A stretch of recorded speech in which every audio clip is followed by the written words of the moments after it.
GS건설이 지하 주차장 붕괴 사고가 발생한 인천 검단 아파트 단지를 전면 재시공하겠다고 밝혔습니다. 그 결정 배경과 추가 비용, 또 소요 기간에 대해서도 관심이 쏠리고 있습니다. 또 정부가 김건희 여사 일가 특혜 의혹이 일어난 서울 양평고속도로 개설 추진 자체를 전면 백지화하겠다고 밝혔지만 여지는 계속되고 있습니다. 취재 기자와 자세히 알아보겠습니다. 이동우 기자 나왔습니다. 어서 오십시오. 네, 안녕하십니까? 네, GS건설 인천 검단 아파트 전면 재시공 결정을 내렸는데 처음부터 이런 결정을 내렸던 건 아니었죠? 네, 그렇습니다. 국토부 건설사고조사위원회의 사고 원인 조사 결과가 보도된 거는 이틀 전인 5일 낮 12시 정도였습니다. 이에 앞서서 이제 GS건설이 기자들에게 배포한 사과문을 보면 최대한 재시공 범위를 충분히 넓혀서 안전 관련 문제를 원천적으로 제거하겠다 이렇게만 언급을 했었습니다. 하지만 불과 2시간 뒤에 수정된 사과문이 배포됐습니다. 입주 예정자들의 여론을 반영해서 검단 아파트 단지 전체를 전면 재시공하겠다 하면서 처음으로 전면 재시공 의사를 밝힌 거죠. 제가 직접 취재를 했었는데요. GS건설 관계자는 브랜드 이미지가 실추될 것을 우려해서 신뢰를 회복하기 위해서 큰 출혈을 감수한 경영진의 결단이 반영된 조치다 이렇게 설명을 하기도 했습니다. 실제로도 추후 배포된 사과문에는 자이 브랜드의 신뢰와 명예를 최고의 가치로 생각하며 과거 자사 불량 제품 전체를 불태운 경영자의 마음을 담아서 이 같은 결정을 내렸다라고 밝혔습니다. 업계에서는 강력한 행정처분이 나올 것을 대비해서 선제 조치를 취했을 것이다 이런 분석도 제기되고 있는데요. 건설산업기본법에 따르면 부실시공업체는 건설업 등록 말소 또는 1년 이내에 영업정지 처분을 받게 돼 있습니다. 등록 말소 처분이 내려지게 되면 브랜드 이미지 실추는 물론이고요. 사실상 업계에서 퇴출당하는 것이나 다름없기 때문에 네. 전면 재시공이다 이런 초강수를 둔 것이 아닌가 이렇게 풀이가 됩니다. 예, 큰 출혈을 감수한 결단이었다 이렇게 또 밝혔었는데 비용과 시간이 상당히 소요될 것 같습니다. 재시공 비용이 1조 원에 달할 거라는 얘기도 있더라고요. 예, 그렇습니다. 이 문제가 된 아파트는 한국토지주택공사 LH가 발주하고요. 예. GS건설이 시공을 한 공공분양 주택입니다. 아파트 17개 동 골조공사까지 맞춰서 공정률은 67%에 달하고요. 공사비가 이미 1,600억 원이 투입이 됐습니다. 예정대로라면 올 12월 입주 예정이었습니다.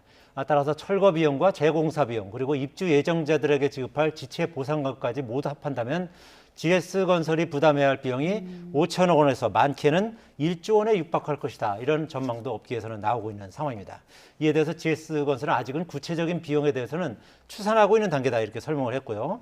아직은 당장 철거 시기도 정해지지 않아서 입주 시기가 4년에서 5년은 더 늦어질 가능성도 있습니다. 네. 재시공 비용 분담을 두고서 발주처인 LH와 법적 분쟁까지 이어질 가능성도 있는데요.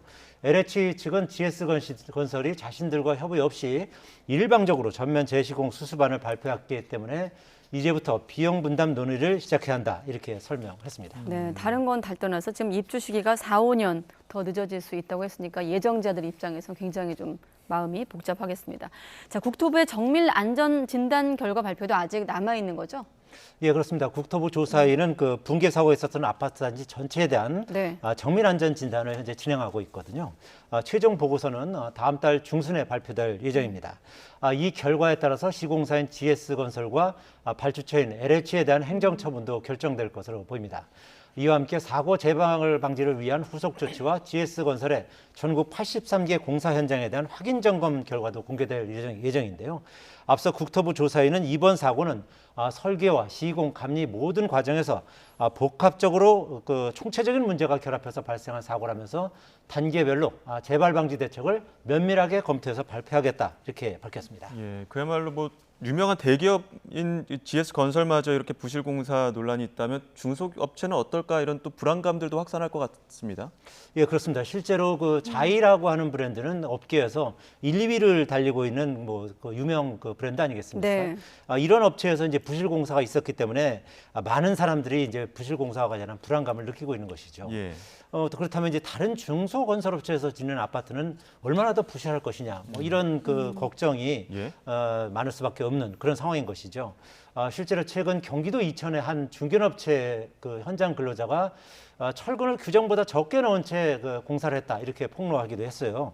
이 업체하고 이제 이천시청 같은 경우는 안전에 큰 문제는 없다 이렇게 밝혔지만 입주민들은 여전히 그 불안감을 감추지 못하고 있는 그런 실정입니다. 예.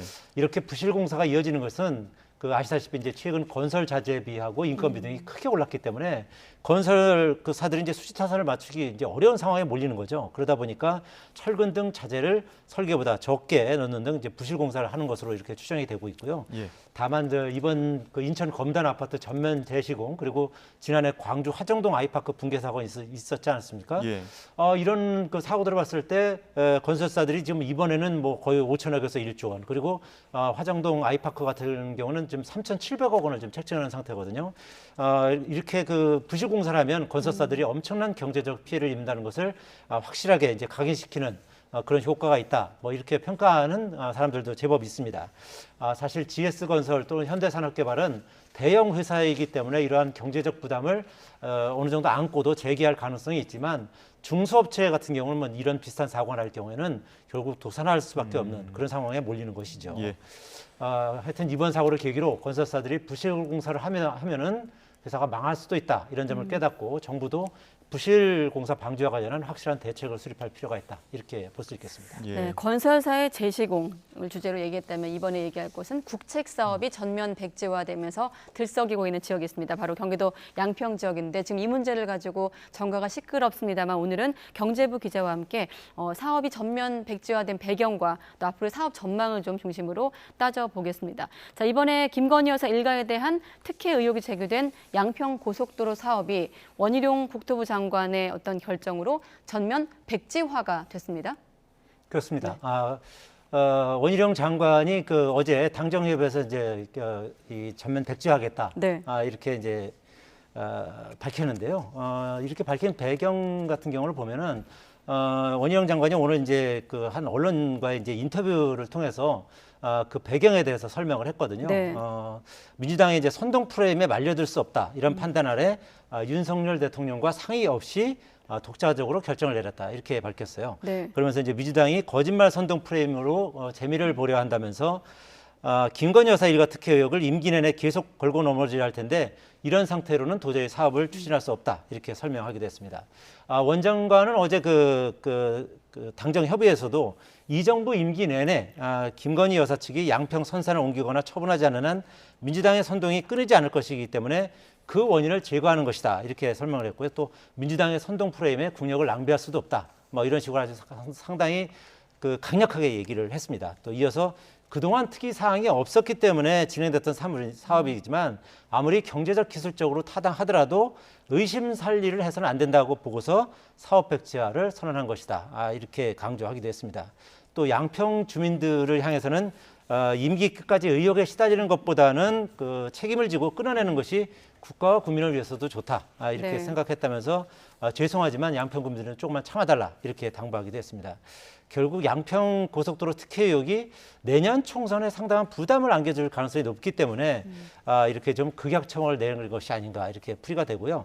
원 장관은 또 논란이 되는 서울 양평 고속도로 이제 강사면 종점만 유사한 노선안이 지난 정권 문재인 정권에서도 비슷하게 추진이 됐었다 이렇게 밝혔고요. 또 정권이 교체됐다고 해서 돌연 민주당이 김건희 여사 특혜 논란 프레임을 씌우는 것은 부당하다 이렇게 주장하기도 했습니다. 지난 2021년 당시에 민주당 소속인 정동균 양평 군수가 당 지역위원장과 함께 논란이 된 노선안과 비슷한 안에 힘을 실은 적이 있다 이렇게 밝힌 것인데요. 이 부분은 뭐 상당 부분 좀 오늘 팩트로 확인되고 있는 것 같습니다. 예, 오랜 논의가 있었고 뭐 양평 주민들은 기대하는 바도 있었을 텐데 좀 굉장히 당혹스러울 것 같거든요. 반응은 어떻습니까? 그 양평 국민들 같은 경우는 뭐 상당히 그 기대가 컸던 사업이기 때문에 예. 실망감이 큰 것이 사실이죠. 예. 왜냐하면 지금 아시다시피 그 주말에 우리가 저 양평 쪽에 이제 놀러 간다든지 하다 보면 특히 엄청 그 양평 군 근처가 상습 정체 구역이거든요. 예. 그렇기 때문에 이제 이 서울 양평 간 고속도로는 그 양평군의 어떤 수건 사업일 뿐만 아니라 이 서울에서도 그 서울 뭐 송파구라든지 강동구라든지 그리고 하남시 쪽에서도 상당히 그 기대했던 그런 사업이거든요. 근데 어쨌든 이렇게 이제 전면적으로 백지화를 선언했기 때문에 상당히 이제 실망감이 크고 황당함을 금하지 못하고 있는 그런 상황입니다. 그래서 어쨌든 그 양평 국민과 그 근처 주민들은 사업 재개를 지금 촉구하고 있는 그런 상황이고요. 이와 관련해서 오늘 그 민주당 이철규 사무총장이 좀 의미 있는 얘기를 했는데요. 민주당이 그 사과를 한다면은 이 그 사업을 다시 재개할 수 있는 그런 가능성도 있다 이렇게 밝혔어요. 국민의힘 이철규 사무총장은 양평 고속도로 건설은 경기 동부권 교통편의 제고와 지역 발전을 위해서 꼭 필요한 사업이다. 그러면서 지역 주민들의 오랜 염원이 이루어질 수 있도록 노력하겠다 이렇게 말을 했고요. 또 양평 군수와 함께 협의를 해서 좀 건설적인 방안을 한번 고민해 보겠다 이렇게 밝혔거든요. 그래서 어떻게 보면 이 양평 고속도로 전면 백지화 선언이 또 백지화될 수도 있는 네. 그런 상황이 아닌가 이렇게 볼 수도 있는 상황인 것 같습니다. 네, 알겠습니다. 네, 경제부 이동우 기자와 함께 이번 논란 짚어봤습니다. 네, 고맙습니다. 수고하십시오.